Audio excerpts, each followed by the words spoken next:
Welcome to Andy Staples On3. What a night. A lot of blowouts, Jesse Simonton. Starting in Athens, huh? Blowouts. Yeah, starting with the number one team in the country. Yeah, okay. Well, that's the question. Are they number one in the committee's eyes after this? Because you had Ohio State, which is the current committee number one, with a dominant win against Michigan State, but Michigan State's not very good. But Ole Miss is good. And Georgia just demolished the road. This game was 14-14, and it felt over at halftime. Oh, yeah. And the thing was that even when it was 14-14, you never thought that Ole Miss was ever going to be able to get a stop. And I think what's most impressive, Andy, everyone knows about Georgia's talent. We know how talented they are. We know how deep they are. They're flush with playmakers. Brock Bowers comes back. But what's most impressive is just how well coached they are. And I just think that gets overlooked because people are just like, oh, they just have more 5 stars than everybody. But they also make phenomenal in-game adjustments. These freshman linebackers, freshman corners, Lane Kiffin's picking on them early. They're missing Dumas Johnson. They're targeting the guys out on the perimeter. They make some adjustments. Boom! They basically shut out Ole Miss the rest of the game, and it was just really impressive. Mike Bobo completely outclassed Pete Golding. He was just Carson Beck was surgical. The offensive line was just whipping Ole Miss up front. This was a complete and utter domination. Yeah, and Brock Bowers being back, you see what he does for that offense. Like, this is the first time we've seen that offense close to fully healthy, because I don't know that Brock Bowers is 100% right now, but this is the first time you've seen an able Brock Bowers with a healthy Ladd McConkey in the same offense. And a healthy Kendall Milton. And man, does it make Carson Beck look good. Carson Beck was 18 of 25 for 306 yards, 12.2 yards per attempt, had 2 TDs, and Kendall Milton ran only 9 times for 127 yards and 2 TDs. So now you add Brock Bowers, the ultimate offensive freak, and then you also add a home run threat. Well, and Ole Miss's defense was a paper tiger top 30-ish unit, but they did rank they do rank coming into this game in the top 10 nationally in tackles for loss and sacks, and they didn't touch Beck tonight. Georgia's offensive line, they also get healthy. You're talking about healthy. They get Amarius Mims back, so you're then able to slide Truss back to his spot at guard. You're playing a freshman at left tackle who's just in Ernest Green, who's just punching people. Very impressive performance by Stacey Sturls' group. I do think, to your question at the beginning of this, I do think the committee is going to put Georgia number one. I think they probably thought about it on Saturday after they beat Missouri, and the fact that Missouri looks so impressive today too, just completely waxing Tennessee. I know we'll talk about that later. I think when you do kind of the transitive property resume comparisons, that's going to be almost an added chip in this. Again, Alabama looks great. Alabama beat Ole Miss 24-10 at home. Georgia drops a 50 burger on them. So I think you add all that up, I think it's going to be enough to put the dogs on top. Yeah, because if you look at Ohio State's other wins, obviously Penn State is a good win. What Penn State did against Michigan, you're like, I don't know about that. If you're comparing resumes, you probably feel pretty good about Georgia's resume compared to Ohio State's right now. It doesn't matter because they both make the playoff if they keep winning. So it would all work itself out. But I do think it is probably time the committee moves Georgia to number one. And then if Ohio State goes and beats Michigan, then you can move them back to number one if you want. But it was a just utterly dominant performance by Georgia and Carson Beck. Remember I said before the season, if you wanted to put a Heisman future on him, I still don't think he's going to win it. He's going to go to New York. We'll talk about the guy who I think is going to win the Heisman in a little bit, but let's get the national title stuff out of the way because he's not in the picture for the national title. But this is Georgia rounding into form, and yeah, with Bowers back, it feels very different. It feels like they're just so much more dynamic offensively. But You know who else looked dynamic offensively? Ohio State. Ohio State against Michigan State did what we wanted to see Ohio State do all year, just obliterate an overmatched opponent. Marvin Harrison Jr. is otherworldly. We know that. Kyle McCord looked really good tonight too, though. Yeah. You know what? It helps to have 18 on your side.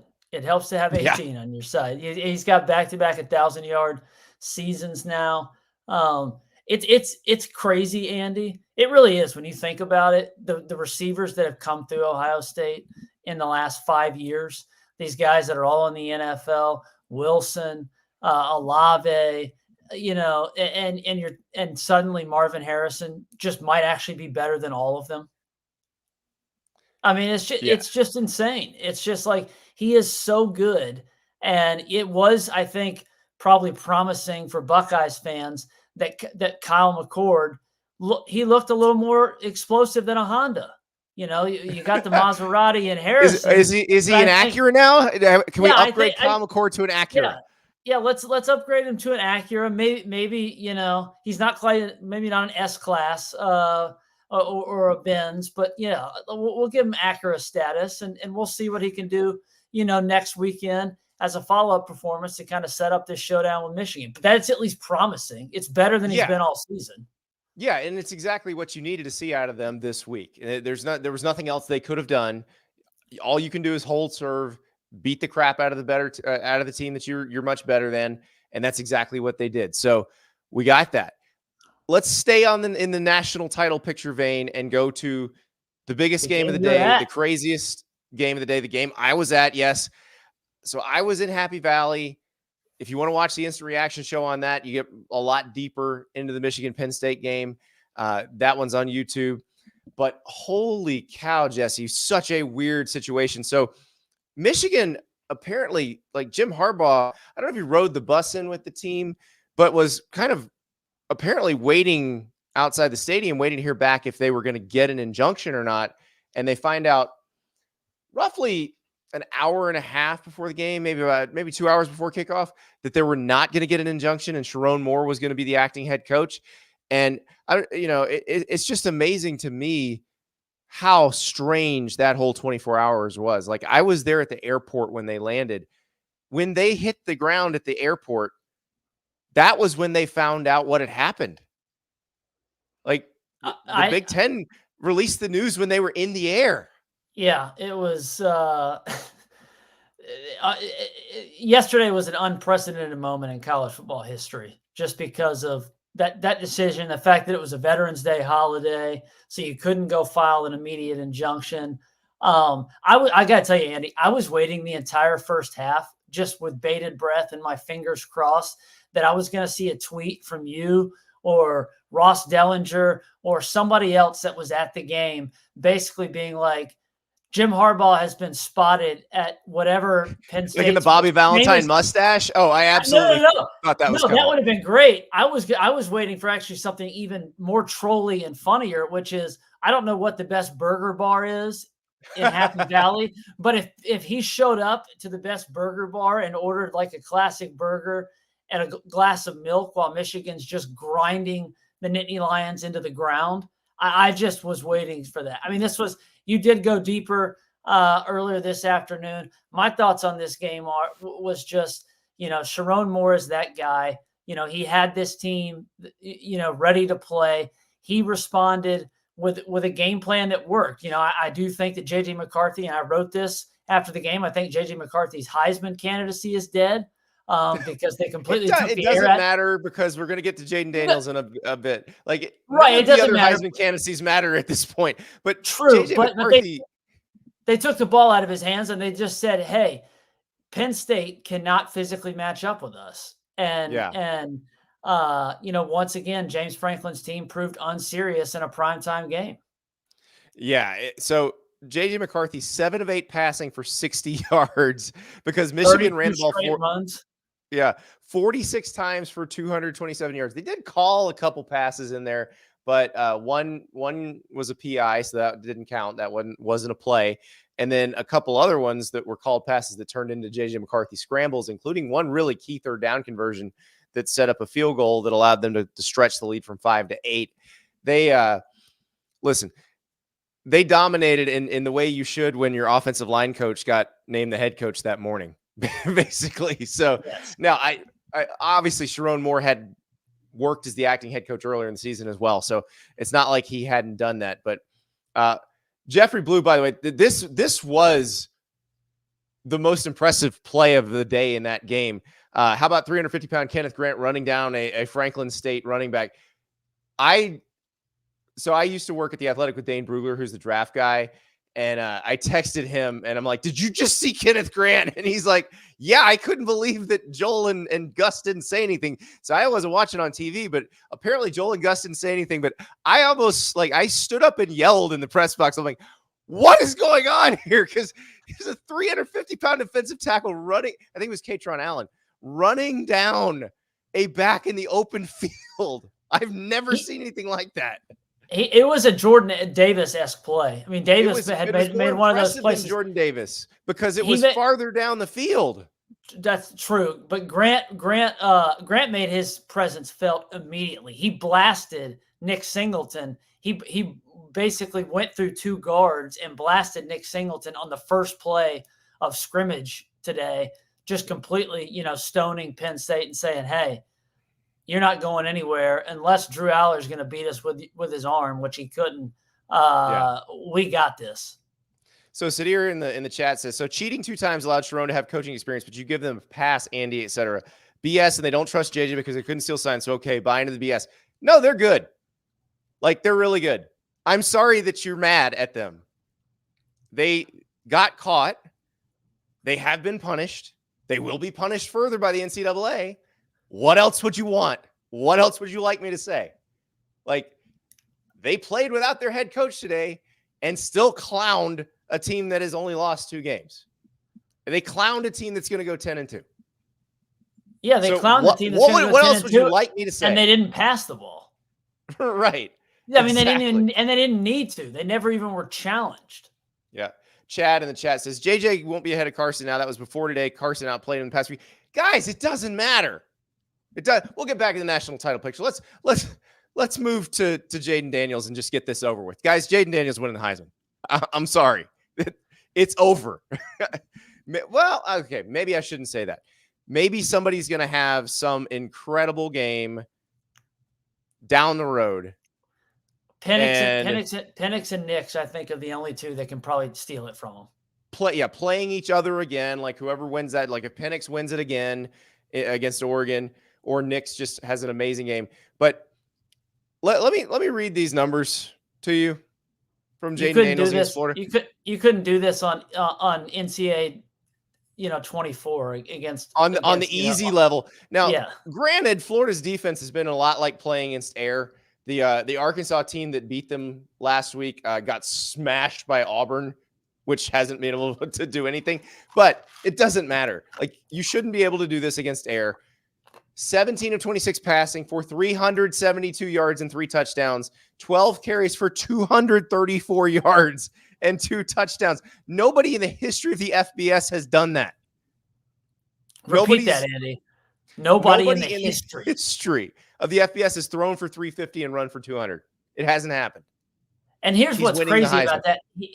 And what's crazy about Daniels is that he's been such a sensational one-man band that Tebow and Lamar Jackson and RG3 were all on teams that lost 3 games too. But the difference was at that point, they all had signature wins. Each of them had a signature win in that season. Obviously beating Alabama for Manziel, what Lamar Jackson did against Florida State. Daniels isn't going to necessarily have a signature win, but his stats are just so otherworldly compared to every other player in the country this season. It would be hard not to give him the court. I mean, this is a guy who basically got his head knocked off last week and came back and then set an NCAA record today. And I got to tell you, LSU's defense is so bad. Giving up 35 to Florida is really bad. They're so bad that if Nussmeier had started, they might have lost. Yeah. I mean, he is legitimately a one-man band. And the Austin Armstrong experiment in year 1 is not going so well for the Gators. No. And you can say it's the players, and that's definitely part of it. But They look out just overmatched players and coaches every game defensively, every single game. And, they made South Carolina look great. They made Arkansas couldn't do anything against Auburn. Anything. They scored 36 against Florida. They were on the road last week. I thought they might be dead man walking a week ago, and it was just a week late. Man, I don't know, Sam. I thought he had saved his job, but I did too. And that's one of those. So we can talk about this part too. We have yet to see a coach fired for poor performance on the field this season. We've seen Pat Fitzgerald and Mel Tucker fired so far. We have not seen a coach fired for poor performance on the field. Maybe Sam Pittman. We'll see, because they could have done it after the Mississippi State game and they didn't. So I don't know if they're going to do it or not. Now, the buyout is the bigger version, because of beating Florida made sure they will not be under 500 since 2021. So they're going to have to pay the bigger version of the buyout if they do it. And Zach Arnett's going to get fired at Mississippi State. Like, I'm pretty sure of that. North Carolina just made a 42-yard field goal as time expired to send that game into overtime. Duke had scored with a minute to go. Yep, and that's one I was just going to ask you, Andy. Mac Brown's not going to get fired at North Carolina. But is that one that they should move on from? Is that one that they should maybe push a retirement? No, because they're still good for North Carolina, but this has just been really disappointing the way this season has ended. Whether they come back and win this game, and they can win this game in overtime still, but if the market's fairly dry because there's not a ton of moves, you could maybe be at the front of the line for one of these jobs potentially. Yeah. Well, that's the thing. Like, just kind of tossing it out there. There's not a lot of also hot candidates. Like, now Jonathan Smith at Oregon State probably is ripe to move, even though he's at his alma mater. He's been great. Lance Leipold, though, like, Kansas may pay to keep him. I know Michigan State wants him. If Arkansas were to open, they would want him too. But Kansas has some money, so they might pay to keep him. And I just don't know that there's going to be as much movement as we think. Now, later, like if Harbaugh got an NFL job or the NCAA comes down very hard on Harbaugh and Michigan has to do something, but that could just be moving to Sharon Moore at that point. So I don't know how busy the carousel is going to be, though. I do think Mississippi State's going to open up, and we'll see what happens there. Like, Willie Fritz from Tulane would be an interesting name there. Wouldn't that be a great, because Mississippi State's got to get weird, I think, to be interesting. And I think that's both would qualify as weird and good. Well, I'd call Dan Mullen again too. Oh, yeah, we talked about that last week. I definitely call Dan Mullen, at least gauge his interest. Like, if you want to come back, we know you can win here. We know you know how to win here. And I think that the recruiting limitations would be less in there. You could use the portal. I do think, though, what could change the carousel this cycle, Andy, is if we do potentially get a couple of retirements. These are just hypotheticals, but if Matt could decide that's it. If Kirk Ferentz says, I'm going to take it to the house with my kid. Says he's not. He says he's coming back. Right. But, some of these guys, Lance also said that he's going to be at Kansas for life. We'll see about that. So, well, listen, if they can pay up, he might. So I'm not ruling it out, but there's a tough loss for them today. Yeah. Very tough. Good win for Texas Tech and Joey McGuire. That's the Texas Tech team we thought we were going to see all season. But getting back to the Arnett thing, that game, Max Johnson doesn't start for Texas A&M. The Aggies put up 51 anyway. They won 51-10. Like that's done. And for those who are going, Zach Arnett's a first-year coach. How is this happening? Usually you're safe. Yes, but the way the contract works, the buyout's $4.5 million. There's an offset. If he were to get hired as a coordinator in the SEC, the Big Ten, at say, LSU, that would cover the $1.5 million a year that they'd owe him for the next 3 years. So the buyout could be zero for all we know. I mean, he could be a natural fit with Lincoln out at USC. The fact that he's coached opposite of that similar sort of offense and is used to kind of going up against that in practice. I mean, I think that's an easy decision, especially because the AD, it's a new AD at Mississippi State who did not promote him. Zach Selman, interim tag. So there's a lot of natural, I think, reasons for why a change could be imminent there. All right, so let's get back to the national title picture because we haven't talked about everybody who's in the hunt. Let's talk Florida State. Florida State survives Miami. I hope Emory Williams is going to be okay. I thought he did a great job in his second start for Miami. Hurt at the end of the game. It looked bad. But Florida State kind of took control in the third quarter. Not dominant, but this is a rivalry game. I thought they would wipe the floor with Miami like they did last year. And so I was a little surprised. I was totally wrong. They got, maybe it was a one-off performance, but they got whipped on both lines of scrimmages in this game, Andy. This was a game that Miami dominated them up front. FSU was outgained. Travis was harassed a bunch. Benson had 80 rushing yards, but 40 of them came on his one touchdown run. Really, they weren't able to put the game away until Keon Coleman had a huge punt return and then scored on a short touchdown reception. So I don't know if Florida, because of the schedule, I think they should still be able to run the table here. Louisville maybe will give them a fight in the ACC championship game, but I do think of all the undefeateds, they probably look the most flimsy or flawed. But the fact is they have the easiest path because like Washington, who we'll talk about here in a second, is going to probably have to play Oregon again, and they have to go to Oregon State next weekend. Exactly. Let's talk about Washington right now because they fell behind. They were behind at half, but defense pitched a shutout in the second half. I thought that was a really positive sign because that's what Washington has to have if they're going to get through this undefeated. I don't think they have to be undefeated.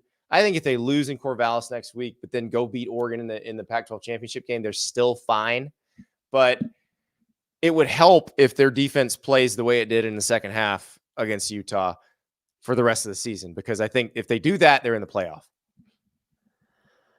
Certainly. I will quibble. I don't know. I think if they slip up, I think I could see the committee maybe doing like, Alabama beats Georgia, perhaps they both get in sorts of deal. But we're getting putting the cart before the horse there. Today, Barnes was carving them up in the first half. Whatever they do in the second half, big adjustments. He only completes 4 passes, 2 passes to Washington, including what should have been a pick 6 by a linebacker who lays the ball 1.5 yards short of the end zone. So Washington should have covered the spread. They should have covered the 8, and they don't, but they get the safety instead. So Penix, it was a bad condition, so he was a little bit off, and yet when he needed to throw those bombs, he just surgically hit 3 moonshots to Roma Dunze, including a couple just gorgeous 30-yard touchdown passes. It is the prettiest ball in college football. I don't know what it is about the way the lefties throw it, because like Tua threw the prettiest ball as well, and that was the same year as Kyler, who also threw a pretty ball and got mad at me because I wrote in Sports Illustrated that Tua threw a prettier ball than him. Kyler Murray got mad at you? After he won the Heisman, like moments after winning the Heisman, I had to interview him for SiriusXM, and he's like, "Dude, what's up with you saying Tua throws a prettier ball than me?" I was like, "Wow, congratulations!" Well, at least he had time to read your article and wasn't playing Call of Duty. I appreciated that. That seems to be a problem for his days in the pros. So yeah, I definitely appreciated that, but. No, I'm very excited about Washington, Oregon State. I think that's going to be a fun game. I think, we're going to get the Jonathan Smith. I just mentioned Jonathan Smith for any of these job openings. And I know the Oregon State fans don't want to hear that because he's their guy. He's from there. He's a walk-on quarterback there. And under normal circumstances, somebody who's having success at their alma mater isn't going anywhere. But Oregon State is in such a weird position with the whole Pac-2 thing that, listen, he's been so good. You'd be crazy not to consider him if you have an opening. Especially with, like you said, the dearth of other candidates out there. I mean, if Elko pulls this off, tonight. They're on the ropes now in overtime. But if whatever happens, Elko is still going to be an interesting candidate. Smith is going to be a guy that folks have circled. Does a guy like Dave Doran decide it's time to maybe move to a different job? I think he would be an attractive candidate. They had a big win today as well, NC State. Well, after MJ Morris took the red shirt, Brennan Armstrong led them to that win. So, yeah, there's a lot of potential iterations coming up. Someone ought to go hire Kurt Signetti.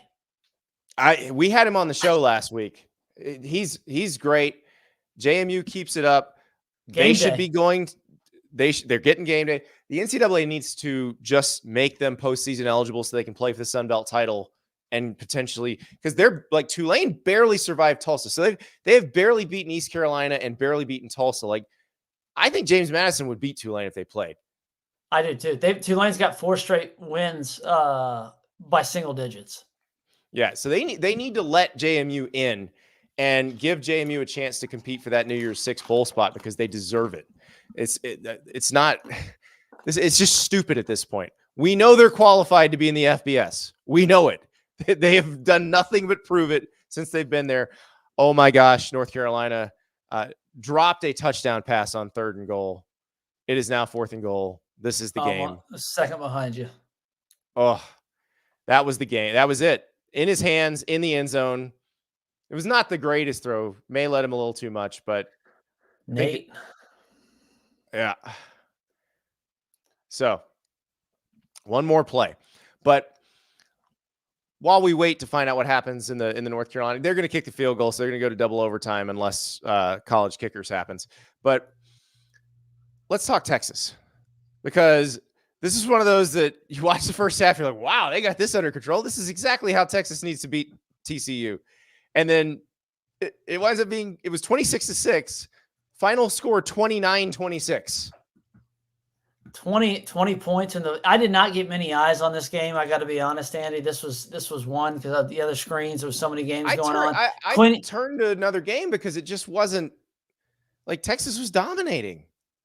And TCU has just not been a trustworthy team this season. So with Ewers back, I think most assumed, you get more competent QB play compared to what you had from Malik Murphy the last couple of weeks. You should be all right.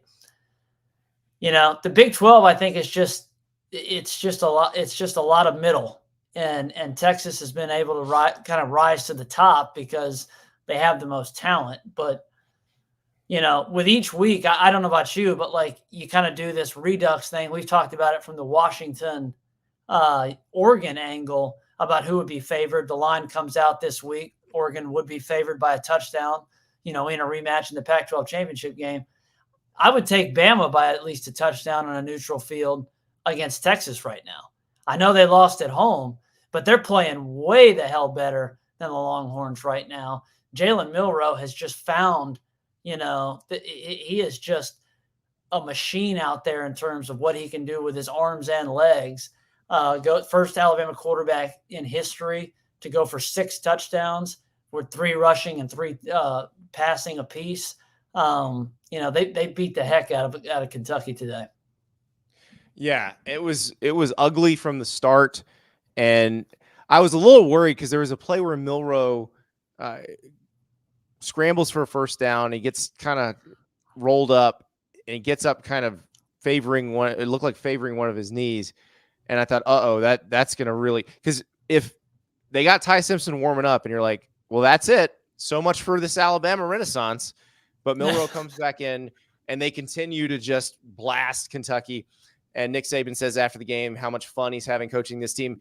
Look, I am really excited. So Alabama, Georgia is set as the SEC championship game. Now they both got to keep winning for it to be the epic matchup with playoff implications. With maybe they could both make it in the balance. But I can't wait for that game. Oh, that game's going to be incredible because Alabama has found its groove.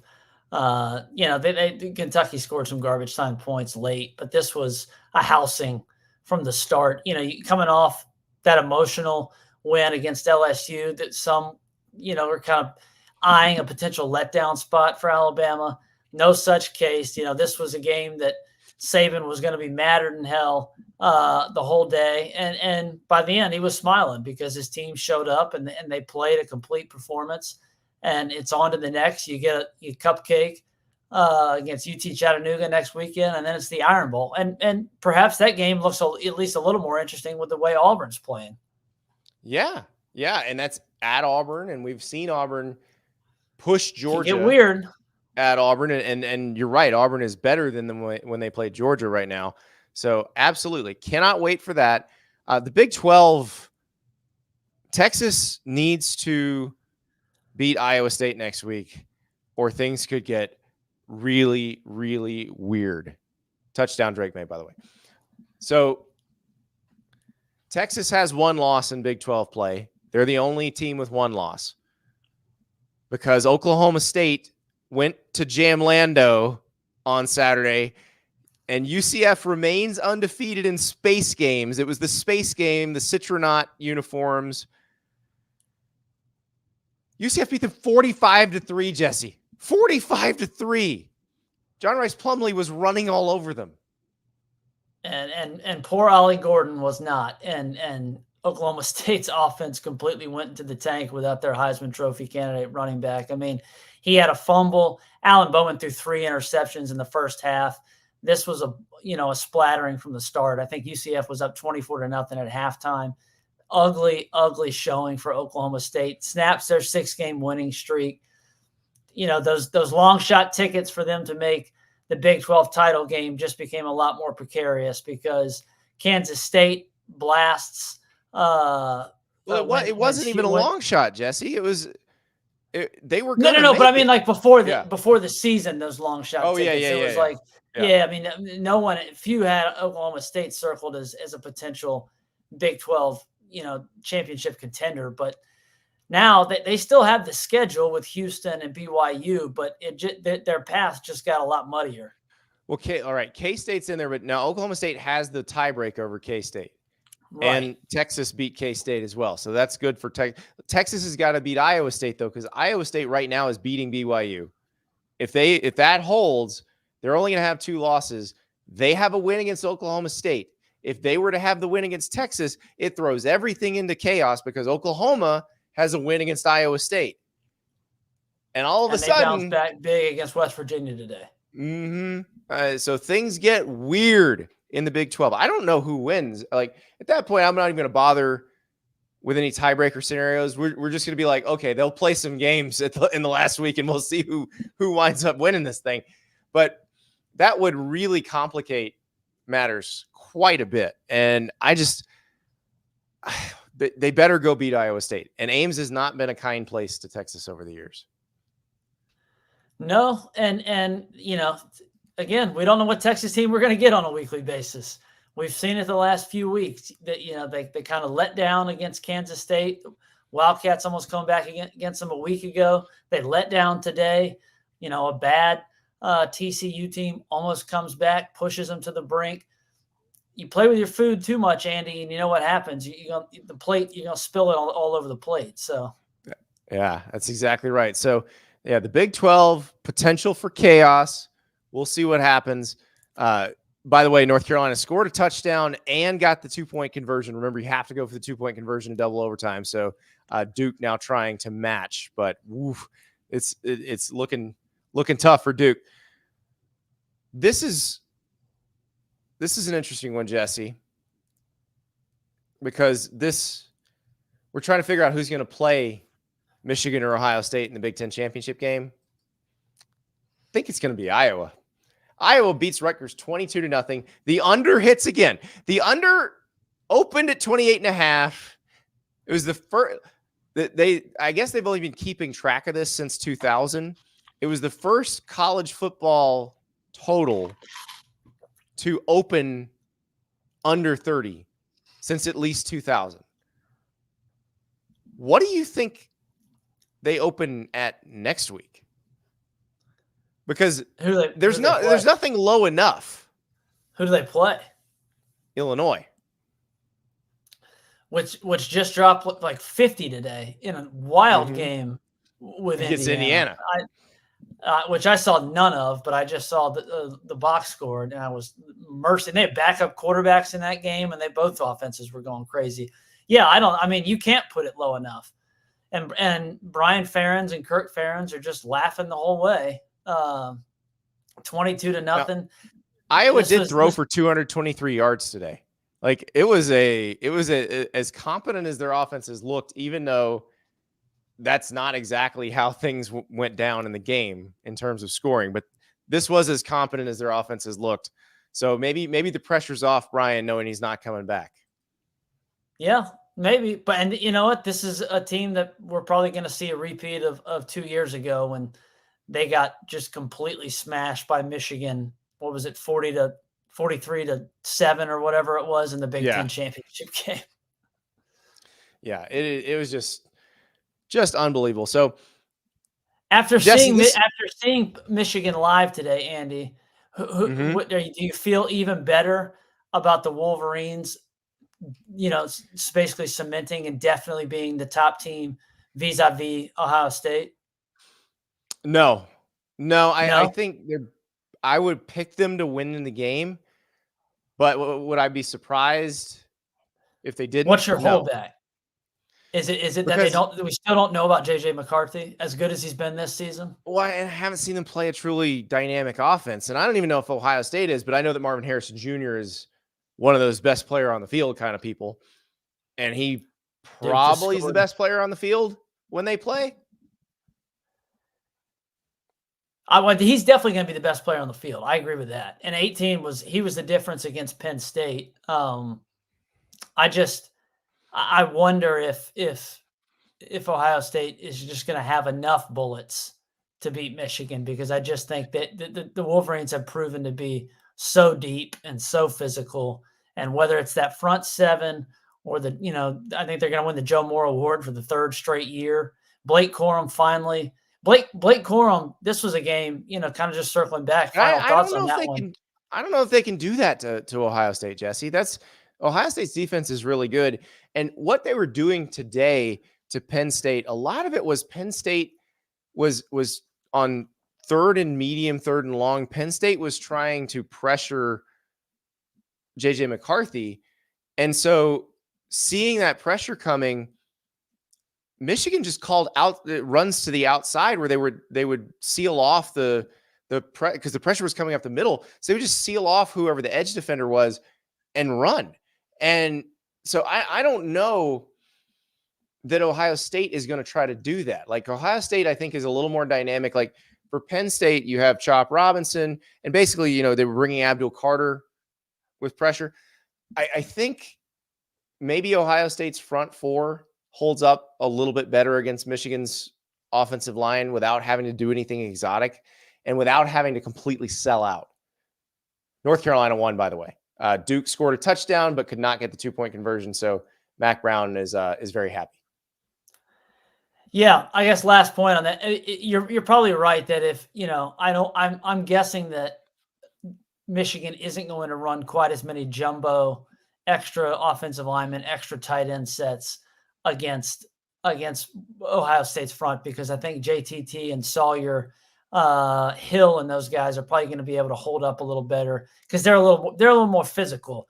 Penn State, those guys are fast, twitchy, right? They're athletic, but Chop Robinson got around the edge a few times and it was scary fast how well he did. And then Carter, when they bring him, it is, if you're the quarterback and he's coming at you, it's pretty terrifying.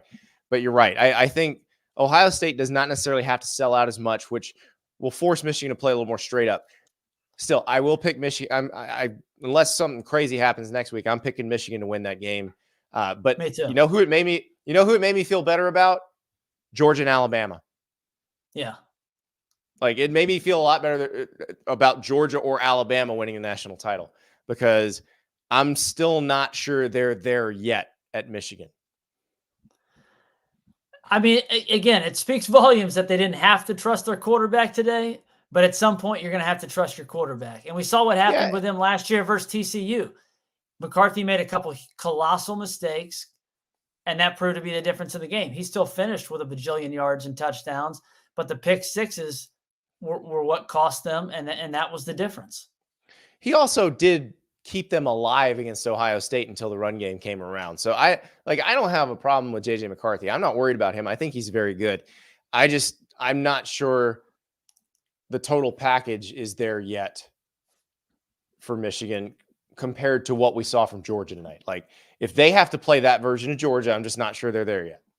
Well, it also could be a combination of not necessarily not trusting JJ as much as it is, do we not trust the combination of JJ plus a lack of explosiveness on the perimeter? Roman Wilson's good, but you know, if you're ranking wide receiver rooms, Michigan's going to be last behind these championship contenders in terms of Georgia, even Alabama, definitely Ohio Florida State, Texas, Washington, all these teams that just have these explosive dudes on the perimeter. Yeah. Yeah. That's the only thing that gives me, like, I like Michigan up front. Their defensive line is great. I was so impressed, especially with their interior defensive line. So, but what I saw from Georgia tonight was that's the team you have to beat to win the national title. Like, somebody has to be able to beat that version of that team. Now, who that is. And with the transitive, and with some of the transitive property stuff, the comparison stuff, they bottled up, especially in the second half last week, Missouri. Schrader had some nice runs off the edge, but Cook, really couldn't do anything. The performance that the Tigers did to rebound from that physical game, emotional game, to then come back and just completely pants a Tennessee team that's beat them by an average of 40 points the last 2 seasons. Oh yeah, we got to talk about this. Impressive. It was just, hat tip to Eli Drinkwitz, and he trolled the hell out of Tennessee after the game, and good on him because they ran it up against him, so I think he's earned that one. Now I did some cruising on the old VolQuest message boards after that game, and hot. Tennessee fans are down bad right now. Not even hot, because they know they have a good coach in Josh Heupel. They appreciate what Josh Heupel has done, but they're frustrated right now because it's not going to happen for them this season. Like, they watched that game and then they watched Georgia and they're like, oh, okay. And I would imagine they're still going to be fired up next week when Georgia comes to town. Neyland's still going to be a tough environment. But if Georgia plays the way they did tonight, Tennessee doesn't stand a chance. I think if Georgia, based on the way Tennessee played tonight, if Georgia plays like they did against South Carolina or Auburn, they still probably win. This was a Tennessee team that ran for fewer than 100 yards. They had a bunch of turnovers. Milton threw a pick six. There was a weird, penalty called but Tennessee was still down by 3 scores. So it was like, a lot of Tennessee fans were griping on Twitter about it, but it was kind of a little bit of too little too late. This was the Cody Schrader show. How that kid played D2 football is incredible. This guy he must have been great at Truman State. He was 12 yards short of the Missouri school record for yardage today, had over 200 yards rushing, led Missouri in passing. This game changed, Andy. I don't know how many, you're doing post-game stuff and whatnot with Penn State, I know. This game changed dramatically late in the first half. Tennessee has the ball. Looks like they're going to try to go kick a field goal. Instead, Jalen Wright fumbles. Missouri's backed way up. Looks like, we'll just go into the half, kneel it out. No, Drinkwitz calls a screen pass to Schrader. He goes like 50 yards. Boom, sets up a field goal. Vols completely lose the middle 8 there to start the third quarter. Game over. Yeah, it was dominant in the second half from Missouri. And listen, Missouri is really good. They got Florida and Arkansas left. They should be 10-2 this season. And with wins over Kansas State, housing Tennessee. Yep. That's going to get them into New Year's Six Bowl. So unless they really screw up, they're going to New Year's Six Bowl. By the way, Oregon almost handed USC the ball on the goal line, but they got it back. So Oregon is up 19-7 for those of you who aren't watching. I don't know that we're going to hang till the end of that game. Jesse and I could talk for the next 2 hours, but I don't know. I don't know if you want that in your podcast. That might be a little long. I haven't checked all the metrics, but I'm guessing you're not all going for 3-hour recap podcast. So, Jesse, interesting week. A lot of blowouts. Not a lot of drama, except in Chapel Hill, of course, where they have rushed the field after beating Duke. As one does. But they get that bell they get to ring, where they get you spin it and the bell turns around and rings. That's what the winner of this game gets. So I'd be excited about that too. So, all right, everybody. It was a fun Saturday. It was not the most dramatic Saturday, but I got to cover an incredibly weird game. That's one of the strangest scenes I've ever seen. One of the strangest 24-hour periods I've ever seen a football team have. And we got a week where got some big games coming up. Got a court hearing that will determine whether Jim Harbaugh gets to coach against Maryland. Like, who's got it better than us, Jesse? On Friday, when his team's going to be on another plane. The plane's going to be like idling on the tarmac when they'll be waiting on the judge. Who's got it better than us? Before the conflicting reports came out, Andy, with, and we won't have to name names of, there was some folks that said he was going to get the green light, and then other folks immediately recanted that report. But didn't you just wish that we were just moments away from him getting the green light and Jim Harbaugh just parachuting into the stadium? Just being like, this is my entrance. WWE. I'm just parachute me into this thing. That would have been fun. Like, they had a fighter flyover. I know. That's why I'm saying you can't parachute out of those things, but you can if they're about to crash. But I don't think you can parachute out of one that's still working. So, yeah, that's But yeah, no, I thought I was, that Vince McMahon tunnel walk. That's what I was expecting, but no, didn't happen. And so we now wait for the court hearing, because that's what we do here in college football. We wait for the court hearing in the case where the school and the coach have sued their own conference, because that always happens. With the conference literally saying the head coach did not know, but we don't care. Shrugs emoji. What a world. What a sport. We'll talk to you again on Sunday night.